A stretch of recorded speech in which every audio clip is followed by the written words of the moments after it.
নমস্কার বন্ধুরা, good morning. তো দেখতেই পাচ্ছ এখন 5টা 59 বাজে আর আমরা এখন রয়েছি ব্যারাকপুর স্টেশনে। তো এখান থেকে আজকের ব্লগটা শুরু করছি। তো এখান থেকে আমরা যাব শিয়ালদা স্টেশন, তারপর ওখান থেকে আমরা ধরবো মা তারা এক্সপ্রেস। তো ওখান থেকে এক্সপ্রেস ধরে আমরা চলে যাব হচ্ছে শান্তিনিকেতন। তো আজকের ডেস্টিনেশন আমাদের শান্তিনিকেতন। তো চলো দেখতে থাকো।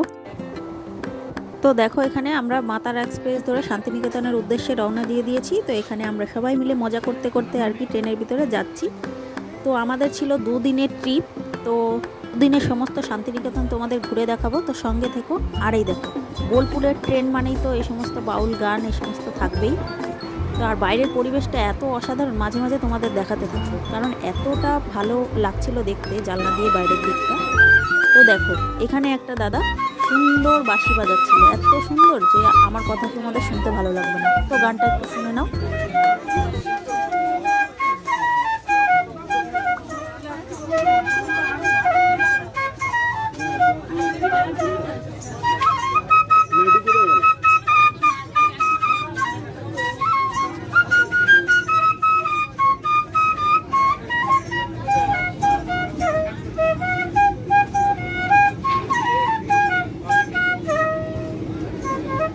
শুনতে শুনতে আমরা পৌঁছে গেলাম শান্তিনিকেতন স্টেশন। ট্রেন থেকে নেমে পড়লাম শান্তিনিকেতন স্টেশনের। দেখো ট্রেনটা চলে যাচ্ছে এখন তারাপীঠের দিকে।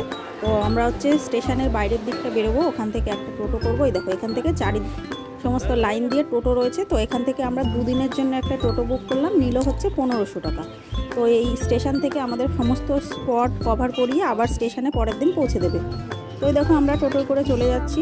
প্রথমেই যে স্পটটা আমরা ভিজিট করব, তো সেটা হলো হচ্ছে সুরুলের রাজবাড়ি। তো এই যে সুরুলের রাজবাড়িতে আমরা চলে এসেছি, এটা হচ্ছে আমাদের প্রথম স্পট। এটা হচ্ছে সুরুল রাজবাড়ির আর কি সংলগ্ন হচ্ছে ওখানকার মন্দির, আর রয়েছে হচ্ছে জোড়া শিব মন্দির। দেখো অসাধারণ কারুকার্য করা। এইটা হচ্ছে সুরুল রাজবাড়ির জোড়া শিব মন্দির, আর জমিদার বাড়ির ভিতরেই আর কি। তো এটাতে রয়েছে 2টো শিবলিঙ্গ। তো এই স্পটটা ভিজিট করার পরে আমরা আরও কটা স্পট ভিজিট করব। দেখো এখন আমরা চলে এসেছি সৃজনী শিল্পগ্রাম, একটা অসাধারণ সুন্দর সাজানো গোছানো একটা গ্রাম। সমস্ত জিনিস এই দেখো, এই রাস্তাটা দিয়ে যেতে যেতেই তোমার মনটা একদম ভরে যাবে, এত সুন্দর সমস্ত চারিদিকটা সাজানো গোছানো। এখান থেকে তোমরা কিছু কেনাকাটাও করে নিতে পারো, কারণ মানে ভিতরে এই সৃজনী শিল্পগ্রামের ভিতরে অসাধারণ সব হ্যান্ডক্রাফটের জিনিস, জামাকাপড় সমস্ত কিছুই পাওয়া যাচ্ছিল। তো এখান থেকে আমরাও কিছু টুকিটাকি আর কি কেনাকাটা করলাম। তো আজকে এই মানে 2 দিনের ছুটি পেলে তোমরা এরকম আমাদের মতো আর কি এইভাবে ট্রিপটাকে সাজিয়ে নিতে পারো। আমরা কিন্তু 2 দিনে সমস্ত শান্তিনিকেতনের সমস্ত স্পট কভার করেছি, তোমাদের সেটা দেখাচ্ছি। তো দেখতে থাকো, ভালো লাগলে অবশ্যই লাইক কমেন্ট শেয়ার আর সাবস্ক্রাইব করে পাশে থেকো। তো আর কেমন লাগছে অবশ্যই কমেন্টে জানিও। দেখো এই রাস্তাটা এতটাই সুন্দর, দেখতে দেখতে তোমার মানে মন ভরে যাবে।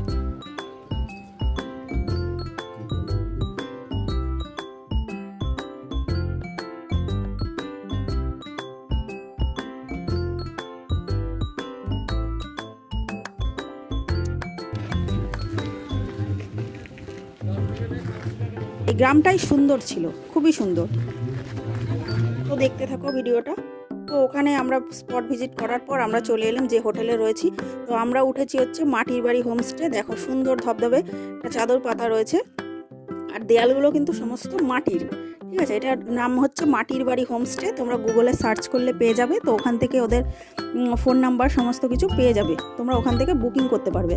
তো সুন্দর ছিল ঘরটা, সঙ্গে এসি, ফ্যান, তারপরে উপরে দেখলে একটা হেরিকেন ছিল, মানে হেরিকেনের মতো আলো জ্বলে। এবার তোমাদের ওয়াশরুমটা দেখিয়ে দিচ্ছি। দেখো কোমোড রয়েছে, শাওয়ার রয়েছে, এখানে একটা আয়না রয়েছে, আর রয়েছে হচ্ছে বেসিন।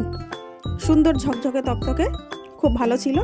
তো হোটেলে আমরা একটু চেক ইন করে এবার হচ্ছে লাঞ্চের জন্য বেরিয়ে পড়েছি।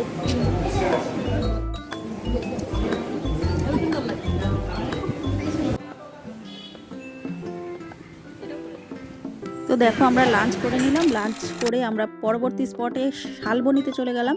আর এখানে চলছে হচ্ছে ফটোশ্যুটের পালা।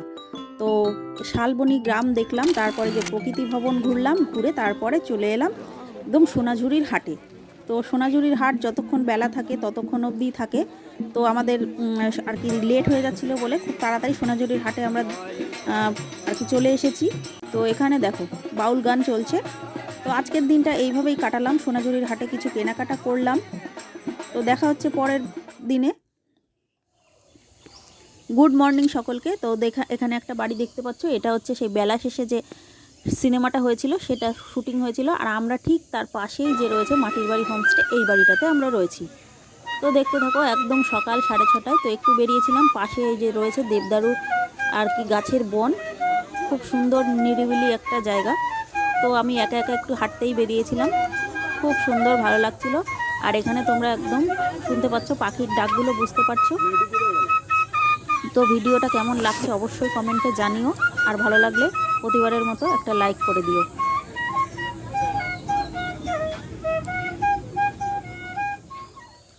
তো আমরা যে আর কি অটোটা বুক করেছিলাম, অটো না সরি টোটো, তো টোটোওয়ালা চলে এসছে। তো আমরাও রেডি হয়ে বেরিয়ে পড়েছি সকাল সকাল স্নান টান করে।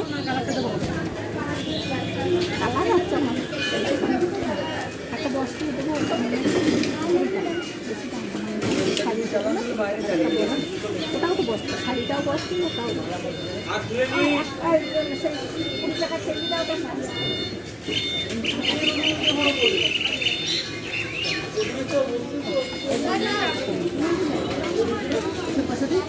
সব হয়ে যাবে।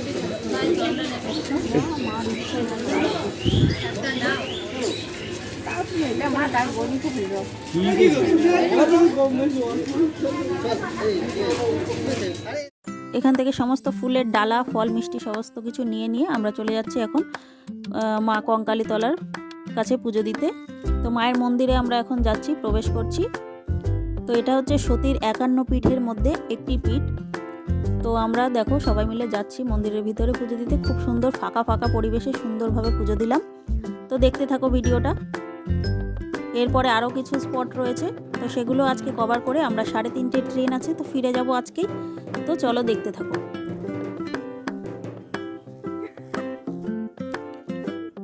পুজো দিয়ে বেরিয়ে এখানে চলে এলাম কোপাই নদী দেখতে। সে আমাদের ছোট নদী চলে আঁকে বাঁকে, সেই নদী দেখে তারপরে ওখান থেকে বেরিয়ে এসে আমরা করলাম ব্রেকফাস্টে ছিল দেখলে কড়াইশুঁটির কচুরি। তো গরম গরম ব্রেকফাস্ট করে নিয়ে তো আমরা তারপরে চলে এলাম হচ্ছে রবীন্দ্র ভারতী মিউজিয়াম দেখতে। তো এটা আমাদের পরবর্তী স্পট ছিল। তো দেখো মিউজিয়ামের ভিতরটা সুন্দর, আমরা সমস্ত ঘুরে ঘুরে দেখছি। আর এই হচ্ছে বটগাছের ঝুড়িটা ধরে একটু ছোটোবেলার মতো দোল খাওয়ার চেষ্টা করছিলাম, কিন্তু পারলাম না, বয়সটা বেড়ে গেছে বোঝা যাচ্ছে। তো আজকের ভিডিওটা কেমন লাগলো অবশ্যই জানিও। তো ভিডিওটা এই পর্যন্ত, সকলকে টাটা।